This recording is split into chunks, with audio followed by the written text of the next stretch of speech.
All right, but we begin tonight with this brutal cold. Yes, it's January, but this is ridiculous. I'm Steve Lacey. Natasha has the night off. Let's take a live look outside right now. Tonight, temperatures will not get out of the teens, and we won't see a balmy 30 degrees until the end of the week. We have Fox 5 live team coverage tonight. Duarte Geraldino is in Harlem, where more than 3,000 NYCHA residents are without heat and hot water tonight. We're going to start, though, with Chief Meteorologist Nick Greger with more on this Arctic blast. Nick. Yeah, it's definitely cold out there, Steve. You've got that right. It's temperatures that have been stuck in the teens all day long. Those are the highs for the day. 18 there at Poughkeepsie, 19 Midtown, 20 as you go from the island up into Connecticut down to Newark, 23, the warmer spot, if you want to call it that, down at Belmar.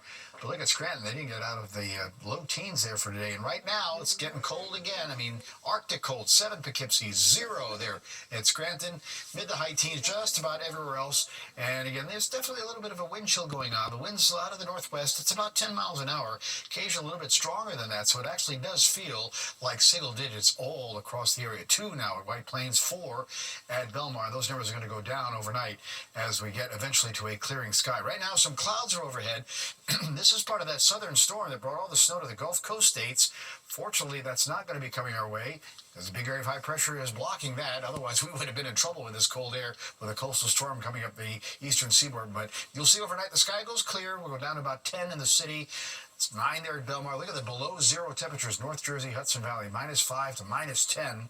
And then tomorrow, despite a bright sunny day, it's only going to be in the high teens to low 20s at best. Tomorrow night, once again, single digits north and west, mid-teens for the city and along the coast. And we'll get back to some sunshine on Thursday. We'll at least be back in the upper 20s. It's about 10 degrees still below average from where we should be, Steve. Very well. All right, thanks, Nick. Well, people living in NYCHA housing in Harlem cannot escape this bitter cold, even in their own homes. They're without heat and hot water. It's happening at the Polo Grounds Towers on Frederick Douglass Boulevard. That's where Fox 5's Duarte Geraldino is live tonight with the latest. Duarte. Hey, Steve, over here at the Polo Grounds, more than 3,000 people don't have heat or hot water, and that's according to NYCHA. This isn't just an inconvenience. It's actually a violation of city laws that require landlords keep internal temperatures at least to 62 degrees. We spoke with one woman who told us the temperature inside of her apartment dropped below 50. I put my oven on, put a pot of water in the oven, and I burn it. Because I burn it to the morning. I just check the water, make sure there's nothing in the water, in the pot. That's all you can do, because you can't lay there and go to sleep. All you gotta make blankets you have on. It's cold.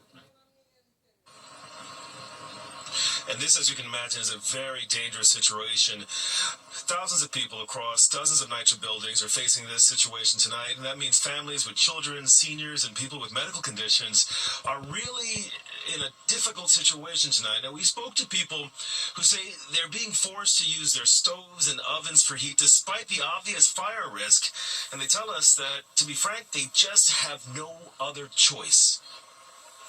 It's crazy, because it's a lot of people in here, old folks and all. I mean, they need to get some water up in here. How long has it been since you haven't had hot water? What, 2-3 days? How you been doing it? I put the stove on. NYCHA always forget about everybody, so I don't understand. There's people in situations worse than we are over here. There's been people that have been having no heat and hot water for months. We reached out to NYCHA, and they released a statement that reads in part, "We've increased heat staffing in preparation for colder temperatures this week and are currently working to address all unplanned service interruptions, including the heat and hot water disruptions." Now, to be fair, NYCHA also tells us that in the last 24 hours, they've managed to actually restore heat to thousands of units across the city. But for anyone tonight who doesn't have heat and hot water, it's going to be a long, difficult, and cold evening. In Harlem, Duarte Geraldino, Fox 5 News. Steve? All right, thanks, Duarte. And you can track the dangerous cold in real time by scanning the QR code on your screen to download the free Fox Local app. Developing right now.